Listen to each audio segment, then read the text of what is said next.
Assalamualaikum warahmatullahi wabarakatuh. Kami dari kelompok 3 akan mempresentasikan hasil diskusi dari kelompok kami, yaitu tentang IT Project Plan, sistem pencatatan SPK dari perusahaan percatatan Bandung. Beranggotakan 5 orang, yaitu anggota yang pertama ada dari NRP 16202009, Agi Rasid Hasidik. Yang kedua ada dari NRP 16202013, Kirana Yendria Revansa. Anggota yang ketiga ada dari NRP 16202020, Muhammad Awalizan Ahda. Anggota yang keempat ada dari NRP 16202027, Dea Halimatus Syadia. Dan ada anggota yang kelima 16-2020-032, Marisania Kamelia. Untuk pembicara pertama yaitu akan dibacakan oleh rekan saya Muhammad Awalizan Ahda. Dipersilakan.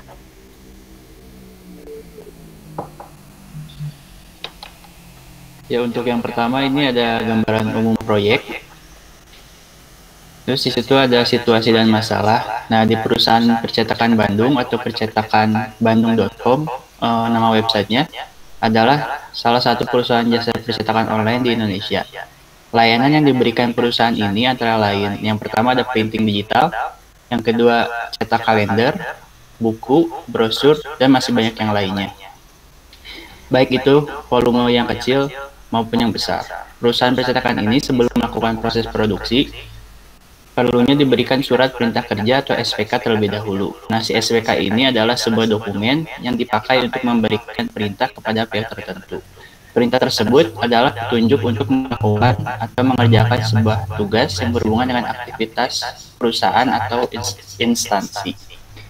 Selanjutnya yang kedua ada opsi atau rekomendasi yang ada. Berdasarkan situasi dan masalah yang sudah dijelaskan di atas, didapatkan peluang proyek untuk mengatasi permasalahan tersebut sesuai kebutuhan perusahaan, yakni sistem pencatatan data SPK yang berbasis web. Selain alasan tersebut, proyek ini diambil karena dinilai dapat menambah nilai efektivitas dan efisiensi proses produksi, terutama dalam proses pencatatan SPK. Selanjutnya ada kebutuhan awal proyek. Berdasarkan yang telah dijelaskan pada rekomendasi proyek yang akan dijelaskan adalah website sistem pencatatan SPK. Kebutuhan perusahaan ini terkait proyek website sistem SPK.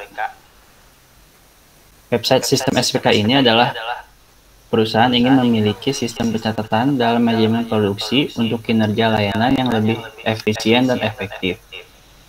Nah, untuk memenuhi kebutuhan bisnis dan kebutuhan sistem tersebut, maka diperoleh daftar kebutuhan layanan. Di antaranya yang pertama, sistem memungkinkan diakses oleh dua jenis user. Yang pertama super admin dan admin. Nah, si super admin ini dapat mengakses seluruh fitur pada sistem, baik pengelolaan data SPK, data inventory, sampai data admin. Sedangkan admin ini hanya dapat mengelola data order, data SPK, dan data inventory. Yang kedua ada sistem dapat mengelola data order untuk dibuat SPK oleh admin. Admin dipilih dari bagian staf produksi untuk membuat SPK sebagai data histori transaksi sebelumnya. Yang ketiga ini ada sistem dapat mengelola data inventory untuk mengelola sumber daya apa saja yang dibutuhkan untuk membuat produk per order yang masuk. Yang keempat, sistem dapat mengelola data admin dengan akses hanya dimiliki super admin. Selanjutnya yang keempat ada tujuan bisnis. Tujuan bisnis yang ingin dicapai oleh perusahaan ini adalah untuk mewujudkan sistem perusahaan percetakan pada bagian produksi yang lebih efektif dan efisien. Dan selanjutnya, ruang lingkup proyek. Untuk memenuhi kebutuhan awal proyek dan tujuan bisnis tersebut, maka ruang lingkup atau scope pada proyek website ini dapat didefinisikan sebagai berikut. Yang pertama, tujuan proyeknya mengembangkan sistem pencatatan SPK berbasis web untuk pencatatan histori pemesanan yang mana dipegang tanggung jawab oleh bagian produksi. Selanjutnya ada sumber daya. Yang pertama ada analisis bisnis 1 orang. Yang kedua ada full stack developer, yaitu ada 3 orang. Lalu UX designer ada 2 orang dan quality assurance ada 1 orang. Hasil akhirnya, website sistem pencatatan data, SPK, dan inventory. Selanjutnya, sistem informasi yang dibangun meliputi yang pertama ada CRUD data SPK, yang kedua CRUD data alat dan bahan produksi, selanjutnya tracking history, cek status approval SPK, dan yang terakhir ada cetak report data. Dan product requirement-nya yang pertama ada mampu menyimpan mengelola data SPK. Fitur yang ada di dalam aplikasi ini yakni pengelolaan data inventory, mengelola order yang masuk untuk SPK, tracking history, dan lain-lainnya. Selanjutnya terdapat dua yaitu super admin dan admin. Selanjutnya ada desain website yang responsif sehingga dapat diakses melalui browser dan PC. Dan yang terakhir memberikan laporan terkait semua data yang telah dicatat atau terekam pada sistem.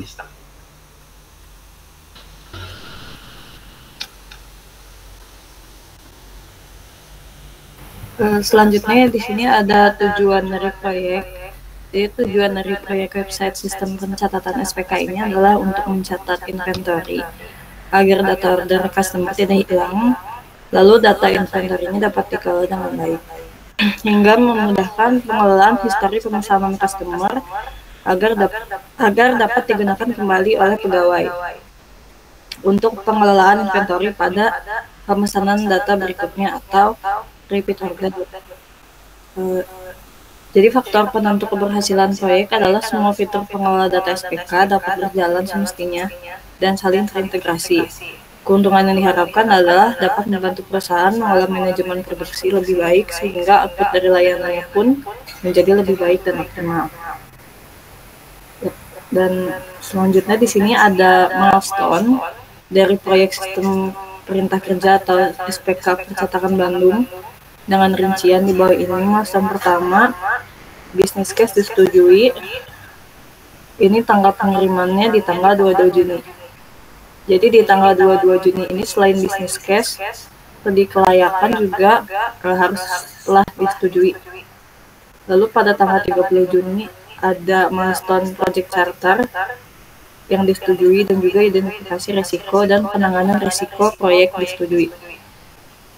Lalu pada tanggal 5 Juli ini ada 4 milestone, diantaranya kebutuhan dan tujuan proyek disetujui, rencana komunikasi proyek disetujui, menentukan proyek baseline disetujui, dan juga perencanaan jadwal proyek disetujui. Selanjutnya di tanggal 7 Juli, ini pengiriman untuk milestone di mana tim proyek dibentuk. Lalu untuk milestone tanggal 12 Juli ini ada perencanaan anggaran biaya proyek yang telah disetujui. Lalu selanjutnya masih di tanggal 12 Juli perencanaan sumber daya disetujui. Selanjutnya yang terakhir yaitu milestone menerapkan prosedur pengontrolan pekerjaan proyek.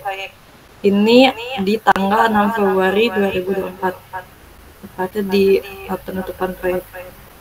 Selanjutnya ada ringkasan jadwal dan biaya. Di sini aktivitasnya ada analisis persyaratan, inisiasi proyek, desain sistem, pengembangan perangkat lunak, pengujian dan pemeliharaan, peluncuran dan pelatihan, dan yang terakhir penutupan proyek. Dan jumlah harinya bisa dilihat pada tabel ini. Dan total hari kerjanya itu ada 167 hari kerja, dan estimasi biaya totalnya adalah 159.350.000. Lalu ada daftar stakeholder. Di sini ada Pak Maulana sebagai klien, posisinya adalah eksternal perusahaan. Lalu ada Agil di mana di sini sebagai manajer proyek, posisinya di internal perusahaan. Lalu ada saya sendiri Kirana sebagai full stack developer, itu di posisinya di internal perusahaan. Selanjutnya ada Awalizan sebagai UI UX designer, posisinya di internal perusahaan. Ada Dea di analisis bisnis dan juga Marisa di quality assurance. Lalu di bagian kedua masuk ke project plan. Yang pertama ada lingkup proyek. Di dalam lingkup proyek terdapat karakteristik dan persyaratan produk di mana dapat diakses oleh dua jenis user seperti telah dijelaskan sebelumnya, yaitu super admin dan admin, di mana super admin ini memiliki akses pada semua fitur seperti root SPK, dan juga inventory, dan lain-lain, termasuk mengolah data admin. Sedangkan admin yang bukan super admin atau admin biasa itu hanya memiliki akses root. Lalu yang kedua, dapat melakukan tracking history order untuk melihat kemungkinan adanya repeat order. Yang ketiga, dapat melakukan duplikat data apabila ada repeat order. Yang keempat, websitenya itu responsif, jadi bisa berjalan di mobile dan juga PC. Lalu dapat dilakukan cetak report untuk data SPK. Dan kriteria penerimaan pengguna produk yaitu dapat mengelola SPK dan manajemen inventory untuk proses produksi pada perusahaan percetakan. Project Management Deliverables-nya ada business case, project charter, kontrak tim, pernyataan ruang lingkup, WBS, jadwal, baseline biaya, laporan status, presentasi proyek akhir, dan laporan proyek akhir. Dan product deliverables-nya ada hasil wawancara, dokumen desain, spesifikasi kebutuhan perangkat lunak atau SKPL, kode perangkat lunak, perangkat keras, output proyek. Selanjutnya ada jadwal proyek yang akan dijelaskan oleh rekan saya. Di sini ada breakdown yang struktur dan singkat WBS. Pertama ada 1.0 yaitu analisis persyaratan, dengan 1.1-nya itu identifikasi pemangku kepentingan dan wawancara mereka. Setelah itu 1.2 membuat dokumen analisis persyaratan, 1.3 membuat project charter. Setelah itu lakukan inisiasi proyek. 2.1 definisikan kebutuhan dan tujuan proyek. 2.2 identifikasi tim proyek. 2.3 pertimbangan awal anggaran dan sumber daya yang tersedia. Setelah itu 3.0 yaitu desain sistem, merancang sistem SPK. 3.2 itu mengidentifikasi modul dan komponen yang diperlukan.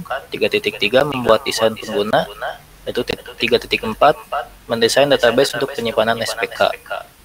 Selanjutnya ada pengembangan perangkat lunak. Pertama ada implementasi modul dan komponen sistem SPK, yaitu membuat modul manajemen admin, membuat modul manajemen order. Setelah itu mengintegrasikan semua modul dan komponen menjadi sistem yang utuh. Selanjutnya dilakukan pengujian dan pemeliharaan. Pertama ada melakukan pengujian secara menyeluruh, ada perbaikan bug jika ditemukan. Setelah itu uji performa sistem. Selanjutnya peluncuran dan pelatihan, itu melakukan pelatihan untuk mengoperasikan sistem. Setelah itu melakukan penutupan proyek, evaluasi apakah proyek sukses sesuai dengan kriteria yang ditetapkan. Setelah itu menyerahkan sistem pada SPK. Selanjutnya ada jadwal proyek. Jadwal proyek dihitung berdasarkan durasi hari kerja, yaitu hari Senin sampai Jumat, dan selain hari libur nasional. Predecessor merupakan task syarat yang harus dilakukan terlebih dahulu sebelum task tersebut dilakukan. Nah, di sini ada pertama ada analisis persyaratan, durasi hari kerjanya itu adalah 14, dimulai dari tanggal 12 dan selesai di tanggal 24. Setelah itu inisiasi proyek, dimulainya itu tanggal 3, selesai tanggal 13. Setelah itu desain sistem, dimulai tanggal 13 dan berakhir pada tanggal 21 di bulan Agustus, bulan 8. Setelah itu pengembangan perangkat lunak 90 hari dari tanggal 22 bulan Agustus sampai tanggal 29 bulan Desember. Setelah itu ada pengujian dan pemeliharaan, durasi hari kerjanya itu 14 dari tanggal 29 Desember sampai dengan tanggal 17 bulan Januari. Setelah itu peluncuran dan pelatihan, durasi kerjanya adalah 9 hari dari tanggal 18 Januari sampai dengan 29 Januari. Setelah itu ada penutupan proyek, durasi hari kerjanya adalah 7 hari dari tanggal 30 bulan Januari sampai dengan tanggal 8 bulan Februari. Totalnya ada 167 hari kerja dan berakhir dengan tanggal 8. Setelah itu di sini ada Gantt chart-nya. Nah, di sini ada jalur kritis dengan yang pertama ada analisis persyaratan. Predecessornya tidak ada karena ini task yang pertama. Setelah itu durasinya adalah 14 hari. Inisiasi proyek dan juga desain sistem, predecessornya adalah A dengan durasi inisiasi proyek yaitu 7 hari dan desain sistem yaitu 26 hari. Setelah itu pengembangan perangkat lunak Predesesornya adalah B dan juga C dengan durasi kerjanya itu 90 hari. Pengujian dan pemeliharaan dan juga peluncuran dan pelatihan yaitu predesesornya adalah D dengan durasinya adalah 14 untuk pengujian dan pemeliharaan dan juga peluncuran dan pelatihan yaitu 9. Serta penutupan proyek predesesornya adalah E dan juga F dengan durasi 7 hari. Nah, di sini kita dapat melihat bahwa jalur paling terdekatnya adalah dari A ke C, setelah itu ke D, ke E dan juga G, dan ditemukan bahwa harinya itu adalah 151 hari total pengerjaannya. Setelah itu di sini ada rencana biaya, analisis persyaratan, biaya transportasi itu 50 kali 2 jadi 100. Yaitu inisiasi proyek, desain sistem, bisa lihat ujian dan pemeliharaan, peluncuran dan pelatihan, setelah penutupan proyek. Selanjutnya di sini ada bagian rencana sumber daya proyek. Pertama ada struktur organisasi seperti yang tercantum, lalu selanjutnya ada penugasan tim proyek. Di sini dijelaskan tanggung jawab dan wewenang dari setiap peran atau jabatan. Pertama di sini ada jabatan manajer proyek, lalu selanjutnya ada jabatan full stack developer, lalu UI UX designer, selanjutnya ada analisis bisnis, dan terakhir ada quality assurance. Selanjutnya di sini ada histogram sumber daya. Di sini terdapat pemetaan jumlah anggota per tim di setiap bulannya dimulai dari bulan Juni sampai bulan Januari, seperti yang tercantum pada histogram resource histogram berikut. Selanjutnya terdapat rencana komunikasi proyek. Pertama ada komunikasi pertemuan proyek. Di sini terdapat beberapa jenis pertemuan. Pertama ada kick-off meeting yang membahas rencana kerja dengan mengacu kepada perencanaan proyek. Lalu terdapat progress meeting. Di sini didiskusikan apa yang telah dilakukan, akan dilakukan, dan kendala oleh setiap tim. Lalu ada external stakeholder update. Di sini melaporkan progress proyek kepada stakeholder oleh manajer proyek. Lalu ada decision making meeting. Di sini akan membahas tentang pengambilan keputusan penting bagi proyek. Lalu ada closing meeting. Di sini ada transfer pengetahuan terkait proyek yang membahas serah terima proyek. Dan terakhir ada lesson learn meeting. Di sini mengidentifikasi keberhasilan proyek dan mendokumentasikan pelajaran untuk perbaikan proyek ke depannya. Selanjutnya di bagian keduanya ada komunikasi stakeholder. Jenis komunikasi yang dilakukan di sini ada recruitment gathering, progress meeting, external stakeholder update, meeting, decision making meeting, closing meeting, dan stakeholder meeting. Dan semua stakeholdernya adalah proyek.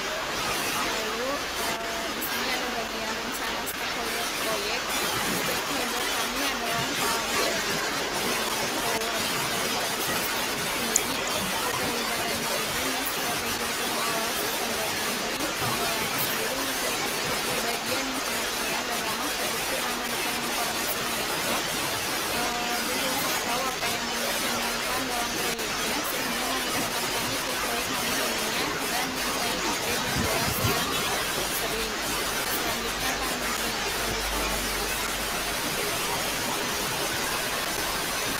Baik, selanjutnya ada bagian rencana pengadaan proyek atau procurement.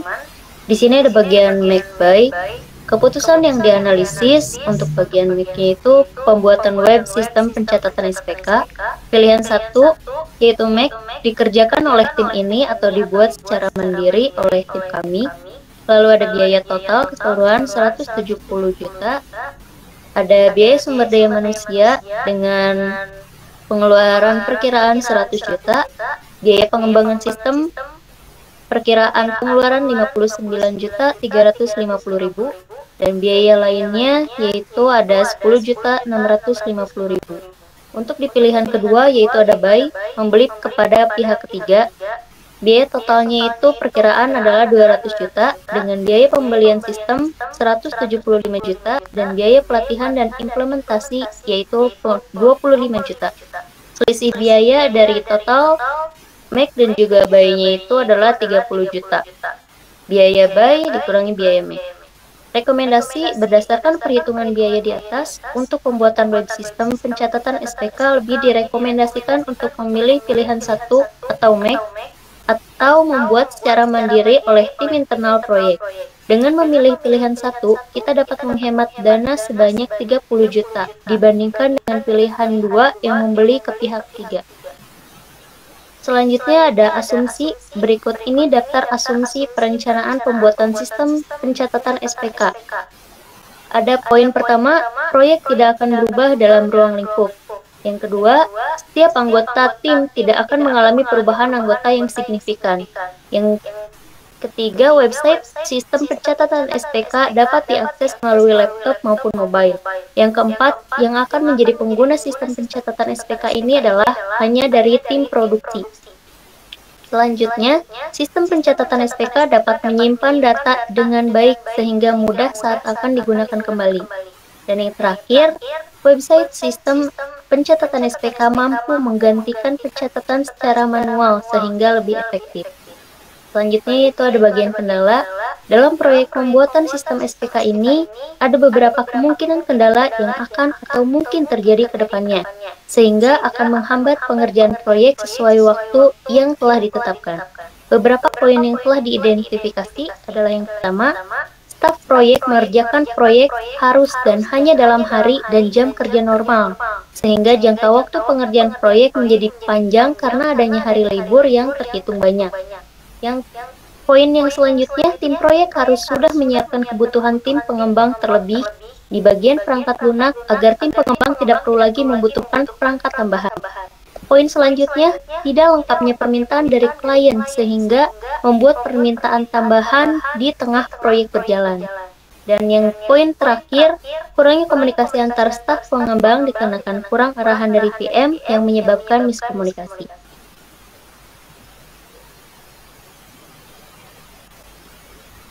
Ini untuk lampiran pengerjaan dari anggota tim kami. Mungkin segitu untuk bagian plan IT manajemen proyek dari kelompok 3. Kurang lebihnya mohon maaf. Wassalamualaikum warahmatullahi wabarakatuh.